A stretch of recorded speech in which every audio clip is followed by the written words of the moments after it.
৭১-এর শহীদ বুদ্ধিজীবীদের প্রতি ফুল দিয়ে শ্রদ্ধা জানান বিএনপি চেয়ারপারসন বেগম খালেদা জিয়া।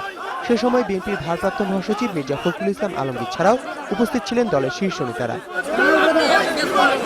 পরে বিএনপি নেতা মির্জা ফখরুল ইসলাম আলমগীর বলেন, ৭১ সালে জাতিকে মেধাশূন্য করার যে চক্রান্ত হয়েছিল তা এখনো অব্যাহত রয়েছে। ৪৩ বছর পরেও সেই চক্রান্ত শেষ হয়নি। আজকে এখন নতুন করে বাংলাদেশি জাতির সত্তাকে নির্মূল করবার জন্য, ধ্বংস করে দেওয়ার জন্য নতুন চক্রান্ত শুরু হয়েছে এবং সেই চক্রান্তের অনুযায়ী এখানে অপহরণ, গুম, খুন অহরহ চলছে।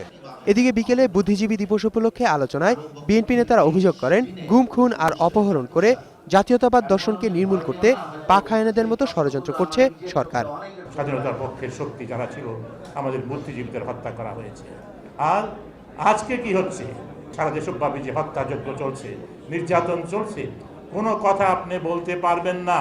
লজ্জা শরম হায়াহীন, আবার তারাই আবার গণতন্ত্রের কথা চড়া গলায় বলতে থাকে এবং এত চড়া গলায় বলে যে এখন তারা বিভিন্ন রকমভাবে উস্কানি দিয়ে কথাবার্তা বলতে থাকে। দেশে গণতন্ত্র ফিরিয়ে আনতে বর্তমান সরকারের বিরুদ্ধে সবাইকে ঐক্যবদ্ধ হবার আহ্বান জানান তারা। আমরা বিদ্যা এবং মেধার জোর দিয়ে বাংলাদেশের বর্তমান যে অগণতান্ত্রিক যে পরিস্থিতি, সেই পরিস্থিতি থেকে এই দেশকে উত্তরণ করে। আহমদ অনিক, ২১ টেলিভিশন, ঢাকা।